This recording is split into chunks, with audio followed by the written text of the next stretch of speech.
Welcome back to another episode of NewOrleans.Football presented by PJ's Coffee, coming to you from our studio right next door to my guy Matt Bowers Ford dealership, right above the new pre-owned center up on Vets. Make sure you check him out at one of these locations or one of his many other locations throughout the region. Matt will get you the best prices, best customer care, best service that you can find. All right, so we got a great show today. It's a packed show today. A lot of stuff is going on. A lot of things have happened. A lot of things have transpired. Derek Carr is no longer a member of the Saints. We saw rookie minicamp. A lot to get into today. Our first topic is presented by Shea Bear Insurance, the Earhart Agency. Derek Carr retires. What does this mean for the team? I can't believe it worked out this way. I mean, we needed the resolution. The Saints needed the resolution first and foremost. So the second best thing that happened was, all right, finally some resolution, even before, over a week before the team shows up for OTAs. Now they know the direction they're heading, long-term, short-term, everything. That's huge right there. The second thing, they somehow also got $30 million back in this deal. I mean, the last time we sat in these chairs and we talked, we thought the Saints needed this same resolution, even if it cost them all $40 million. Now it's only costing them $10 million, which is staggering. And I'm not going to say this is a huge win. This is great news compared to like back in February, but compared to the last month and all this uncertainty swirling around Derek Carr, this is an incredible best case scenario to be able to move on quickly and get the money back and not have to fight for like getting the money back through NFLPA courts for a year, finding out, not having to put him on IR. Will he ever be back? Like there's no questions anymore, and the money's all been sorted out. So the resolution is remarkable. Look, I mean, Derek Carr had to retire way sooner than he wanted to retire. That's not, that's a shame. We look back 2 years ago to when the Saints signed Derek Carr, and there was a lot of optimism and hope that maybe he'd have the best years of his career. So this is really sad and difficult for him that this is how his career came to an end. But we've been talking about a Saints team that is stuck in quicksand, stuck in the mud. And we've been saying, hey, it's finally time to rip the Band-Aid off and rebuild. Yeah. And that wasn't what they wanted to do at the beginning of this offseason. But I think that this new reality is what's best for this team. It's amazing to me how this played out. Someone in the Nick cast, and if you aren't signed up to the site, sign up to the site. I know I have 20% off your first payment. We do a stream on there. Mike and Kevin have the members only pod, all of our news, all of our analysis, all that stuff. But we went live after this happened, and someone in there said it kind of played out like the like a draft day. Like a draft day That script. is an unbelievable comparison. Because it's unbelievable how it happened. Like, it's unbelievable how this played out, because there were two scenarios at the beginning of the offseason. And I think no matter what, they were in the rebuild, they were in the teardown. And I think this thing came to a loggerhead because Derek Carr knew that he was either done now or done a year from now. And it was either you do the 2-year teardown, sort of like Denver did, and you cut some guys, you do some things, you figure it out. And then a year from now, you get rid of Carr when you're in a different cap situation, so that you can keep building a little bit and not have to be forced into a corner. And then the flip side of it was you could cut him right away. You carry it till June 2nd, but then you aren't signing Justin Reed. You probably aren't bringing back Chase Young if he wants to go and test the market. You couldn't have afforded to. Yeah. Godchow might still be here, but he might not. But like, you aren't going to be able to do – it would have been you're cutting Derek Carr and you're going forward with what you got, and you can't do – absolutely anything else.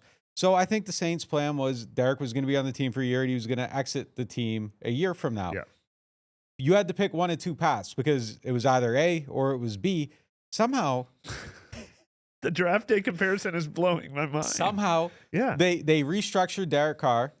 Derek Carr apparently gets hurt in March, and then he retires, and it's going to be a June 2nd retirement. So they got the cap relief, and they get rid of Carr now, and they're moving. Like, they got everything in one, and this is not a plan. No. This is not a plan. Like, it just happened to work out like this. But out of all the circumstances, this is the best. If you said there's A, B, and then, okay, like, C, they can do both. Like, yeah, absolutely, do both. So, look, it's not a plan. It's not a circumstance. But, like, somehow they got into this situation and managed an exit where Derek Carr leaves with $10 million, his roster bonus.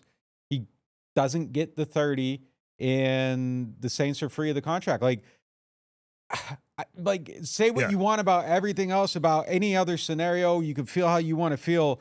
Somehow the Saints front office, Mickey Loomis, Kai Harley, like they managed to pull a win out of a losing situation here. And I think the team's in a way better position because of it. Like, it was a 3-year, I think, rebuild kind of, if you look at last year and pair it in.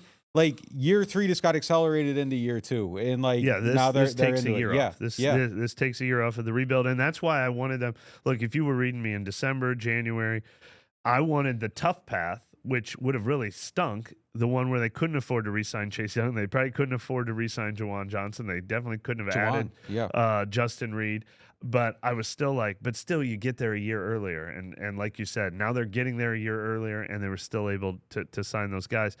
Look, we can't give too much credit to the Saints front office because some like luck and unforeseeable circumstances played into this. But I do think this is probably a credit to, we were really getting frustrated with nobody saying anything for the last 6 weeks. And it was clear that there was some like walking on eggshells because they were probably being as deferential as possible to Derek Carr, as patient with Derek Carr as possible, hoping for, clearly the two sides they had to agree to this. There was no enforcing a clause in a contract. This is an agreement from both sides to like a settlement agreement, basically. So they had to work with each other. They did work with each other.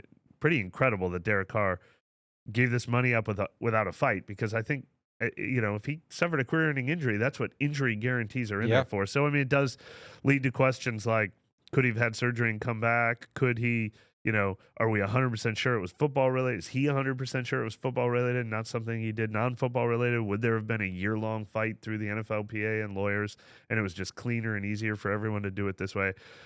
Was he just determined not to come back to the Saints? I don't know what all played into it, but they reached an agreement on this that, credit to Derek Carr for letting the Saints walk away, credit to the Saints for being patient enough to get the best possible outcome. And this could have been that's ugly the thing and right long lasting. That's where they deserve credit. Like, they didn't like, they kind of got backed into a corner and they found a way out. Yeah. And look, for all the stuff we've been critical for, they handled a very weird and bad situation best as possible.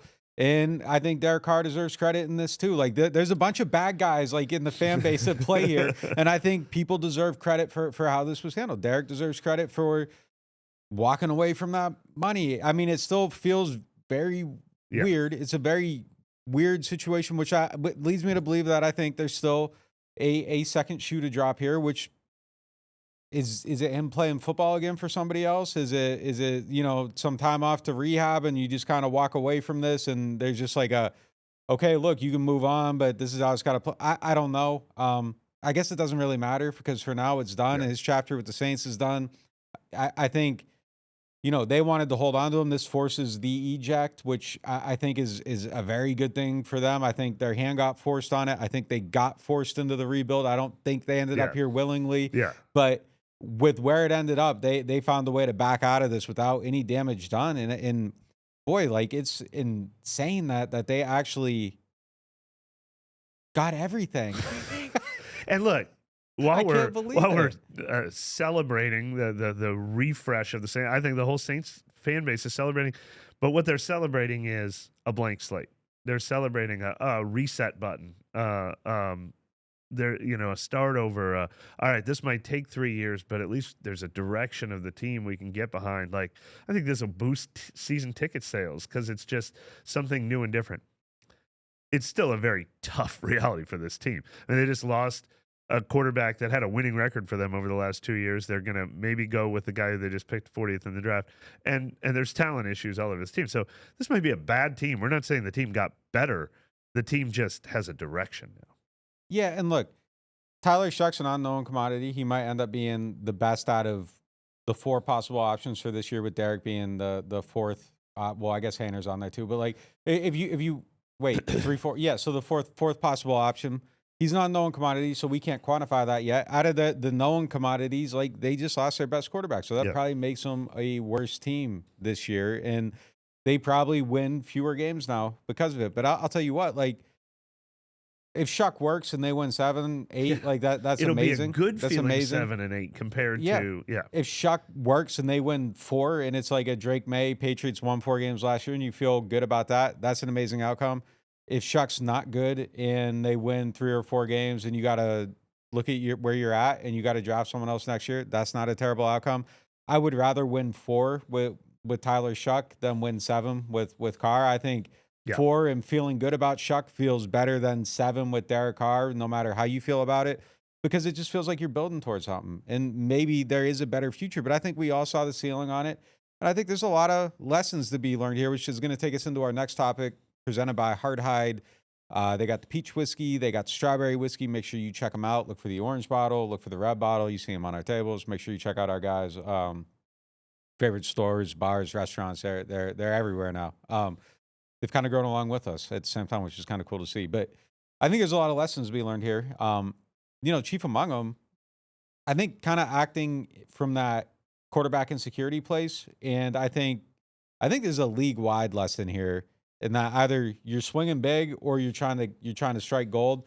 But I think trying to exist in that middle, it has failed. At least recently, I think it has failed for everybody. And like Sam Darnold is going to be another test of it. Is he going to be worth $40 million or not? But like the Aaron Rodgers one didn't work. The Cousins one didn't work. The Derek Carr one didn't work. So it's either you're rehabbing somebody or you're striking gold, by just buying a known piece of gold or you're, panning for it. But like, how about the Deshaun Watson one not working too? The ultimate example. But yeah, they went real big. Yeah. But I'm saying anyone who's tried to acquire an expensive quarterback, there's not a lot. But I think for me, like the trying to shop at the bottom of that tier, like and paying mall prices, it's just not.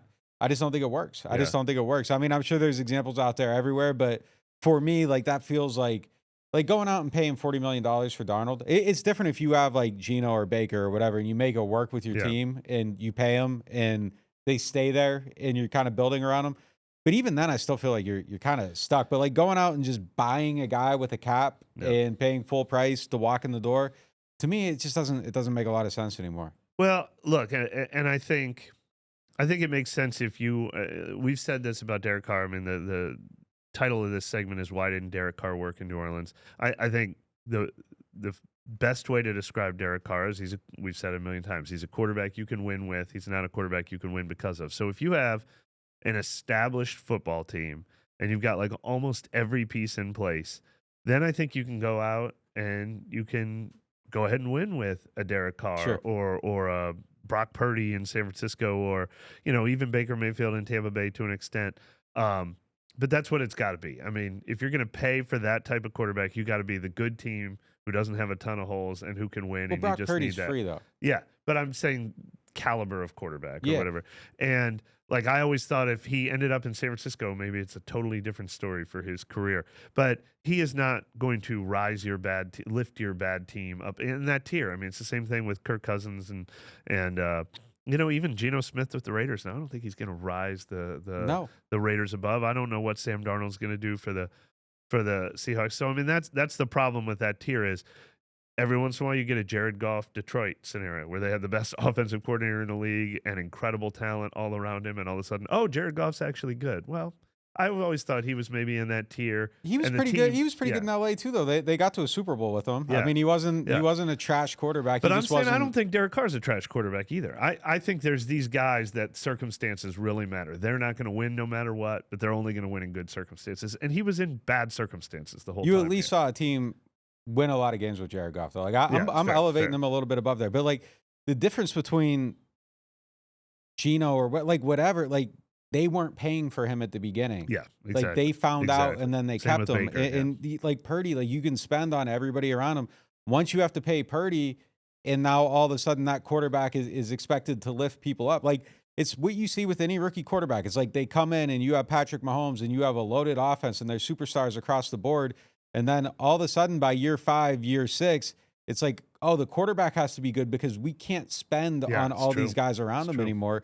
And I think if you're the Saints and you're in a cap situation and you're going out and you're paying that price, this is hindsight analysis. At the time, it was like, they have these guys, they can put them in. Like you can kind of preserve this a little bit. And I agreed with it. But I think if you don't sit here and do like some autopsy on it, Yeah. it's just like, what's the point? Like, so I think you have to look at it and you got to look at, okay, what was learned here? And to me, it was that. And I mean, to some people that was always like, no, don't do this. But Yeah. like, to me, it was like, okay, you got a good team, you can win. They're kind of close. They almost made the playoffs with the Andy Dalton. Like Yep. you Well, they elevate went that a little 5-0 bit. with Teddy Bridgewater a couple years before that, who's another guy in this tier, like where Team was a little bit different then, but team yeah. was different then, but yeah, like, so I think the analysis is, where is your team at? Like, I think Derek Carr is sort of a known commodity. Like, he's kind of been about the same level of quarterback his whole career. And when he did well in New Orleans, it was when everything was going right for the team. And, the Saints were in a weird place in 2023. They still had a lot of guys who had a couple of years left, maybe had a couple of years left, including Michael Thomas at the time.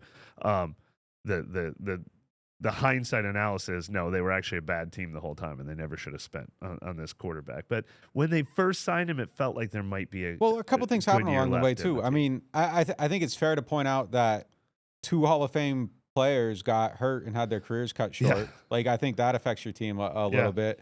So that cut them down. Ramczyk being the other one. Yeah, Ramczyk and Mike. So that cuts them down a little bit. But yeah, I mean, I just think obviously what they did wasn't enough. Like, and they couldn't. Like, they weren't in a situation to do it. And to me, diving back into that class of quarterback, unless you have a young, all the way put together team, like if the Lions suddenly lost Goff, I could see going out and doing it because like their team is built and you are going to be wasting time.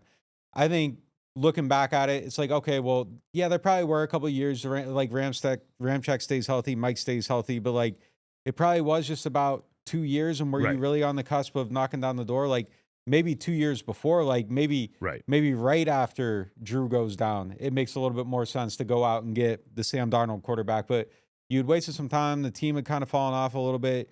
Your coaching staff wasn't all the way quite together. I think that there's some stuff to look at in hindsight where there were probably some massive red flags. And I think just that feeling of like, for me, it was just like, man, they aren't going to have a quarterback. Like, they are so screwed. Do something. I'm now looking at it, going through it. It's like, well, all right. Like, I'm not scared of that anymore. Like, go be bad. Like, who cares? What's the difference? Like, and a lot of people wanted that at the time. And I think half the fan base seemed to want that at the time. The Saints, the 2023 Saints were in a very weird place. Like, I didn't think they were at tear it down level yet because we just mentioned Michael Thomas and Ryan Ramczyk. But think of Alvin 2 years ago, DeMario 2 years ago, Cam 2 years ago. Did they still have Armstead in his first year? I think it was the same offseason that he left, maybe. But they had a team that, boy, it would have been a waste to just Armstead left the Watson summer. Okay. It would have been a waste to throw it all away at that time. We all saw this future coming, but it felt like they were 2 years away from hitting rock bottom, and it was it worth trying to hang on for those last 2 years? And a lot of people are like, no. I've said a million times, I think their alternate reality could have been the Buccaneers the last couple of years. They also had an older team. Well, that probably is and they signed Baker Mayfield. That probably is the reality if you don't take Ramczyk and Mike off that team. Yeah, like exactly. It's possible. Yeah. Like those guys are major difference So I don't makers. hate the signing. I never hated the signing. I hated keeping him this year, especially when his price went up from $30 million to $40 million, and all those guys we just mentioned are 2 years older or not on the team anymore. But in hindsight, even though, yes, obviously everybody who said, no, tear it down now, please don't try to hang on for 2 more years, those people have been proven right. But I don't hate what they did in 2023, but this is absolutely what's needed in 2025. In hindsight, I hate it. Like, I have to hate it because everything disintegrated. It didn't work. You wasted time. You spent a lot of money. You kind of, like, the culture of the team eroded a little bit around it. Like, I don't look at anything that happened the last 2 years and say that was positive. No, I get it. Last year was complete ass. Like, and you got the quarterback fighting with people on the field. Yeah. Nothing works. They lose all these games, and they just wasted 2 years. The coach got fired because of it? Yeah. I mean, I think it's is terrible. Dennis Allen still here if they took a different approach and they gave him 3 years to rebuild or whatever? I mean, the coach got fired because of how bad this didn't work. The entire coaching staff is gone because of that. So there's no question that DA chose his own path, though. He picked to go get it was Derek the wrong choice for him. Yeah, it was the wrong choice for him. I mean, so sure. he wrote his own fate. Kellen kind of, was going to ride it out for a year and then move on probably. So he's writing his own fate his way. But I mean, I understand the logic of going to get him, Yeah. but in hindsight, it was failed the worst. miserably. It was the worst possible move, and I hate that they wasted 2 years, and I hate Yeah. that. Look, I hate that the fans had to sit through 2 years of Yep. like hating a team Yep. that had nothing likable about it the last 2 years. You know, they watch Mike go away, they watch Ramczyk go away, they watched the quarterback. You know, it just wasn't never connected, was never likable. You can win 7 games, you can waste time, but it's just like nothing was fun. Everything it felt like getting your tooth drilled with no Novocaine, like Yeah. for 2 years. And I mean that's rough. I'm glad it's over. I'm glad it's over. Like 100%. the sky's 100%. bluer today. Birds are chirping. I mean, it's just it's better right now to watch Saints football. It's to funny, think like about they're going Saints to be football. 31st in everybody's power rankings, but birds are chirping all over Cares, town. I know. Like I'm like honestly, I would not hate I Yeah. think even just a terrible like next year going into it. Oh man, like the draft, like for a limited amount of time, I think being terrible is kind of fun. Like I'm excited to watch it. We've been using other teams as comparisons a lot. This reality feels closest to the Tennessee Titans over the last couple of years, where they took Will Levis at almost the exact same spot in the draft, and Will Levis showed glimpses at times, but then over the course of getting 2 years to show he wasn't the guy, and they ended up with the first pick in the draft this year. So they probably feel okay with where they've been now. This is going to roll us into our next topic, presented by Rouse's, the official supermarket of the New Orleans Saints. So what are reasonable expectations for the upcoming season? For me, I mean, look, I don't really expect anything. I really am at that 4-win bar, I think. It could obviously go up, it could obviously go down, but I think, the quarterback's a complete unknown commodity. Yeah. We have no idea how everything's going to come together. If Shuck hits the ground running, I could see 6-7 wins for sure. But I think setting the bar at 4 and just setting it there, I think it's probably where I'm at with it. Yeah, it's so tough. I mean, where was I? Was I at 7-10 when I thought? I don't remember if we made an official prediction when I thought, all right, everybody comes back healthy. But that's when I thought Derek Carr would be invested in trying and everything, and that felt like a 7-win team. You got to take a couple wins off.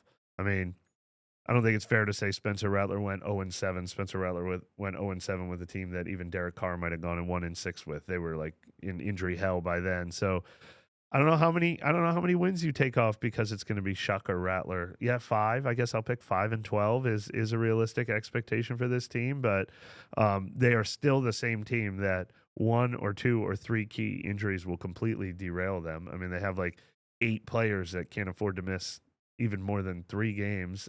That's still true just as it was last year. So, yeah, I guess I'm feeling like we're looking at a 5-win team this year.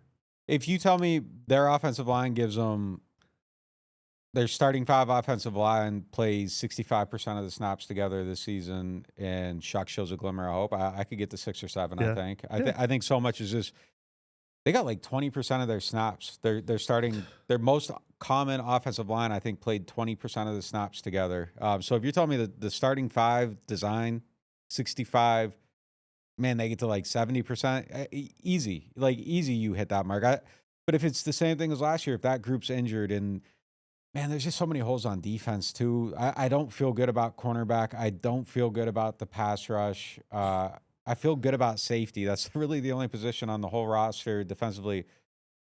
Give me the middle linebackers too. Give me them too with it. But yeah, I mean, I think 4 is a fair number. Yeah. And honestly, that's not a bad thing. I don't think. I think if this team's in position to like, let's say Shuck, you feel good about him and you win 4 games, you're in position then to draft your pass rusher. Like that would be fantastic for this team. If they get an anchor point at pass rusher, drafted in the top 5, that's awesome for them. If Shuck isn't good, you're in striking distance to get one of the quarterbacks. I think the best outcome for this team, honestly, is they win 4 or 5 games. They're picking in the top 5 or 6. And you feel good about the quarterback. You feel good about the quarterback and maybe a couple young players that are going to be part of the future. You'd love to feel great about Banks and Fuaga. You'd love to feel great about Kool-Aid. And yeah, like you said, like I don't think this is a bad time to be a Patriots fan right now. And we can list 3 guys on their whole team, and one of them is Will Campbell. You know what I mean? It's like if you feel good about Drake May, Christian Gonzalez, and Will Campbell, and the coach they just hired, then you feel I mean, you have to see Kellen Moore's offense give you hope. You want to see a healthy Chris Olave season and hope he's back to being a total blue chip. But those are the kind of things that can excite you about this season even more than wins and needing wins to be the only thing that matters. Yeah, I mean, even if it's if it's the top pass rusher, if it's the 3 tech from Clemson, they got the edge and the D tackle that I think are the best players. Arizona State has the wide receiver. Like any of those guys, like if you're in position to get them and you feel good about the quarterback, like that's very exciting. And look, if you feel good about Fuaga and you feel good about Banks and you feel good about Shuck, you're probably winning more games than you expect too. Yeah. So, which is a great outcome too. That means you're actually building towards something in a bad division, which is interesting, man. All these teams are like in the same exact place except for Tampa. Tampa's the only one. Like everybody else is kind of. Carolina's kind of in the same place. Atlanta's in the same place. Saints are in the same place. So, yeah. And look, we'll have this conversation a million times, but even if you feel good about Tyler Shuck, if you end up with the second pick in the draft, you have to at least consider another quarterback. Maybe you end up with 2 good quarterbacks, and then you have an asset to deal with. Maybe you end up like with the choices the Bears had. One year they traded down and got it. Amazing bounty. The next year they took Caleb Williams and moved Justin Fields along. Like just having all those options is good, and I mean they're going to have salary cap health. As of now, they're not going to be under the salary cap next year, but they're going to be so close that it's going to feel like under the cap. 2 years from now, they will be under the cap because they're just not paying a lot of guys. So they just have every choice in the world, and obviously. You feel like you're giving Shuck 2 years because Arch Manning's probably going to come out in 2 years, and if you have to give up everything you have in 2 years, you've got 2 years to build your roster now. It's a really interesting, exciting place to be, even though it's quote unquote probably going to be a 4 or 5 win bad team. It's so clean though, man. It's clean, so clean. Nothing under the rug. Like, oh man. Me and B did that show on Friday. Like every player on the roster that is over 30 could be like their last year if they're not already gone. There's so much hope right now because the path forward is clean, and if they got a couple things right this offseason, they are in a great position. You just got to hope they hit on a couple things, and that changes the tenure. The tenor. If you missed on everything this offseason and you're going forward and it's just bad and hopeless, because right now it's bad and hopeful because we just don't know enough yet about what they have, who these players are going to be, if they're going to work, if they're not going to work. But bad and hopeful is a good place to be. Bad and hopeless isn't. So I think a lot just really depends on this rookie class, seeing what they can do. If all of a sudden Chase Young looks like a good pass rusher, like a lot of things are possible and a lot of things aren't. So story's still going to be written. We're going to take a quick break and we'll be right back. Rouse's Markets is voted best grocery store in New Orleans, best grocery store in Baton Rouge, Mississippi, Gulf Coast, Thibodaux, Houma, Hammond, Lake Charles, Mobile, year after year. Thank you for choosing us best grocery store on the Gulf Coast. Number 1. Thank you. Thank you. The number 1 grocery store In Mississippi, Alabama, Louisiana. 1 million customers a week can't be wrong. Welcome to Rouse's. The NewOrleans.Football show is proudly presented by PJ's Coffee. PJ's Coffee has some of the best drinks that you can find. They have locations all over the city. They have pastries and everything else you need to get your day started. So go check them out. Looking for the best insurance coverage at the lowest price? Look no further than Chabert Insurance, the Earhart Agency. They are a local independent insurance agency right here in New Orleans, specializing in home, flood, and auto insurance. At Chabert Insurance, the Earhart Agency, their dedicated team will shop every available carrier in the market, ensuring you get the most comprehensive coverage at the lowest possible price. Why settle for less when you can have the best? Trust Chabert Insurance, the Earhart Agency, to protect what matters most to you. I do. I've been a client of theirs since 2021. Call them today at 504-326-6526 or visit them online at Protected by Chabert. That's 504-326-6526. Chabert Insurance, the Earhart Agency, your local insurance experts. Hardhide flavored whiskey, Ponchatoula strawberry, and Chilton County peaches in your favorite bars, stores, and restaurants. Hardhide Chilton County Peach Whiskey is a blend of aged wheat whiskey, light American whiskey, and fresh Chilton County peaches from Alabama's Durbin Family Farms. And Hardhide Strawberry Whiskey tells the story of a small town famous for strawberry farming. a delicious natural strawberry-infused 86 proof whiskey for whiskey lovers. Just look for the red and orange bottles in your favorite stores, bars, and restaurants. Welcome back to NewOrleans.Football. It is now time for our next topic, presented by Bobby Hebert's Cajun Cannon Restaurant up here on Vets. Make sure you go and check them out. They got a lot of new menu items, a lot of stuff that's hitting. The Philly cheesesteak is really, really good. All right. Rookie camp was Saturday. We were out there. We watched it. Give me the big grand takeaway. The one headliner. Your one headliner. Well, there's two. I can't take let you one. have Just one. take one. Yeah, take one. Shuck and Banks are the two headliners, and I'll let you talk about Shuck. I mean, man, I'm so interested. Kelvin Banks, it left us in suspense. I mean, I don't know if Kellen Moore knows how to play with the media and not show us anything. I don't know if this is what they're going to do no matter what, under any circumstance, but he played left tackle, left guard, right tackle, even a little right guard at the end. There were only 5 offensive linemen in the whole camp, so it doesn't really tell us anything. But now we have to go out there in the week of May 20th and OTAs and see, is it going to be Banks at left tackle, Fuaga at right tackle for 3 snaps, and then they switch and it's Fuaga at left tackle and Banks at right tackle? Like, and then is it left guard there? I mean, does Fuaga play left guard too? Is this what they're going to do with all their offensive linemen? Like, I'm really fascinated. They're not giving us any clues. They're just going to keep saying the best 5 out there line. And if we watch them go the whole summer and we watch both those guys play all 3 of those positions, I don't know if that's the right approach, but they're not giving us an easy answer there. They're not just laying it out there for us, and so I'm fascinated to see how that goes, because all that stuff we talked about, the blank slate, will this team be good or not? It depends on if they ever get quarterback right, and it depends a whole hell of a lot on Banks and Fuaga. Like, Banks and Fuaga have to be good, or this team's never going anywhere. Absolutely. Otherwise, you just blew two more drafts. Yeah. So, I think it honestly is a best 5 thing, and I think they play around with it for a while, and they'll settle in at some point. I don't think it goes all at camp. I think that would be highly, highly irresponsible to kind of not have anybody settled anywhere. But I think for a certain point it goes.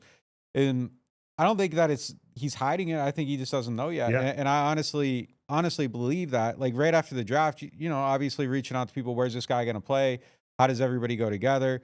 I got people telling me, oh, I think, everybody was best 5. Well, what do you think? Oh, I think it's probably left tackle. Oh, I think, right tackle, probably put him over there and then leave Fuaga alone. No, I think left guard for a year, and then you kind of figure it out from there. So I think everybody has a different opinion about how it can go, and I think it really is just about figuring it out. And whatever it is, I'm okay with 1 year of kind of holding it in place, and then next year anchoring everybody down when you're on the other side of penning, and then you're kind of getting more permanent answers. I'm okay with whatever gives Tyler Shuck the best pocket. I think you just get those guys out there, you play them, and a year from now, you find out how to anchor everybody down into their permanent spots. But whatever is giving your best rookie quarterback the protection, I think you cater to him more than you cater to the offensive line right away. So however that works, I'm cool with. But yeah, I thought Shuck looked good. I mean, I think he looked good. You go out there, he's 6'5", he moves really well, he has a good arm.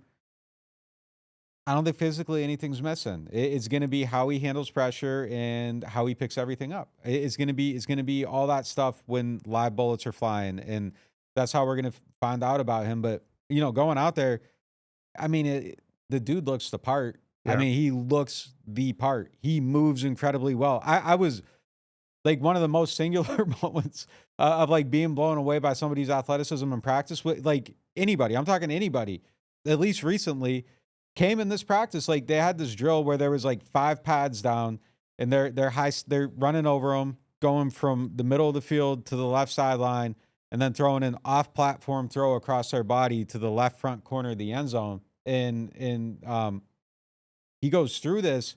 And it was like literally like a, oh my God moment. Like, oh my God. Like, he just moves so fluidly, and he just has like that torque and ability. And that was the stuff that showed up on his film. Those were the, oh my God moments on film, was him throwing on the move, going to his left. Like, and then he was going left on those. Yeah. Yeah. And he makes these throws, and it's just like, oh my God, how did he do that? And like, seeing him up close in person, it was just like, holy crap. Cause like up until that point, him and, Hunter Deckers? Deckers, yeah. I combined the first and last name, Deckers. they kind of look the same. You know, you're throwing routes on air. They're going one's right-handed, one's left-handed. Like Shuck has a little bit better arm. He's a little bit more accurate. He's a little bit taller, but like there isn't a huge separating factor there when you got like guys running out routes and they're just like, you know, standing in place throwing the ball. And then you got to that and Deckers does it and he moves pretty good too. But like the throws, like, you know, it wobbles a little soft. And like the separating factor came in that moment where it was just like, wow, this guy is so much different than the other guy. And then it's like, man, like the way he did that was like that's a legitimate plus trait for him. I like the fact that you see it quickly, like just the traits, the athleticism, all that stuff. You don't really have to, you know, there was really no eye squinting out there. Like it was just kind of obvious. Like, all right, this guy has talent. He has skill. I see it. I get it. And everything's going to be decided in the pocket in the games. And I mean, that's really what it's going to be. But physically, there's no like, oh, like, you know, how does this 6 foot tall guy project? How does this guy that doesn't move too well project? Like all the pieces are there. It's just, now you got to make sure he's good in the pocket and all that stuff. So fluid is the same word I came away with. And actually, I thought we didn't see a ton of deep throws in this practice. The only time they did anything competitive was 7-on-7. He didn't go deep a lot. He did show off the arm a couple times, especially once on a deep out route that got there and looked like a nice strike. But the drill that impressed me most was when they were throwing to running backs, and I actually thought that was a little separating between the two too. But we've seen a lot of guys who can't throw to running backs like on this team. Jameis couldn't do it. Taysom couldn't do it. Not fluidly, not in stride or whatever. And I thought that was a really fluid drill where he looked natural. Moving, rolling, and then throwing to the running backs. Yeah, anything on the move was crazy. The bootlegs were crazy. Yeah, like as they got into it, like you saw more and more and more and more. Smooth is another word. Yes. It's crazy to me, like the not being able to throw a short thing. Like I never knew that was a real thing. And then, I mean, God rest his soul. I covered Ryan Mallett, and he could throw beautiful darts 15 yards down the field, and it was like anything 10 yards in was just like. Yeah. Like he couldn't do it. And I mean, there's just some guys that can't do it. All due respect to Jameis, I think Taysom was the absolute worst at it. So Jameis got a lot of crap for it, but I think Taysom was sneaky worse at it. And Adrian Peterson came in here at one point. He said he couldn't wait to play with Drew Brees because he said Brett Favre was the only quarterback he ever played with that could make those throws to him, and that it's not as simple as it looks. So weird, man. We're going to hit a quick break, and we'll be back with the question of the day. I got hurt in a car wreck. Why should I get Gordon? Because when you're hurt, you need money. And I fight for the people of Southeast Louisiana every day. I got a client who injured their neck in a car wreck, $250,000. Another client was hit by a big truck and needed back surgery. I got them $700,000, and they deserved every single penny. That's what I'm talking about. Why wouldn't I get Gordon? If you've been hurt in a car wreck, just call me New Orleans. Get it done. Call 504-800-8888. You ever take a bite of something and immediately think, yeah, I'm coming back for this? Bobby Hebert's Cajun Cannon Restaurant just added some new dishes, and man, they crushed it. The shrimp and crawfish pistolets, golden and stuffed with bold Cajun flavor. Fried oyster tacos, crispy, fresh with the perfect kick. And the soft shell crab Alfredo, creamy, rich, and absolutely worth the order. They're open 7 days a week, and they deliver late. Bobby Hebert's Cajun Cannon Restaurant. Delicious food, superior service. Attention Saints fans, don't let pests and termites invade your home field. Trust the team at Red Pest Solutions to tackle those unwelcome visitors. Call the Red Man today for unbeatable pest and termite control. Score peace with no pest. Visit redpest.com, REDDPEST.com. Here at the Queen Casino, indulgence knows no bounds. Prepare your taste buds for an extraordinary culinary journey. Start your day at Capital Coffee. Craving something different? Three Walks Noodle Bar offers a tantalizing selection of Asian delights. At 1717 Kitchen and Cocktails, savor American cuisine with a twist. Or ascend to the loft for an elevated experience. Enjoy artesian grazing boards and exquisite craft cocktails. Join us at the Queen Casino. Your royal adventure awaits. It is now time for the Get Gordon question of the day, presented by Gordon McKernan Injury Attorneys. The question is, if Derek Carr comes out of retirement next year, what are the cap implications, if there are any? I mean, there really shouldn't be any. This is a test case that I had to ask a lot of questions about, and I think the bottom line on this is like a settlement agreement, as we said at the beginning. when we were talking about how they reached this conclusion. And I mean, I think this is going to be all said and done. I don't think they'll get the cap savings till next year. It's going to be one of those things where, since it's happening after June 1st, it'll be a when they go back and redo the accounting at the end of the year, the adds, the additions, the subtractions from the last year, that's when they're going to get all their savings. But it's going to be the same as if they cut him. He's retired. He's free and clear.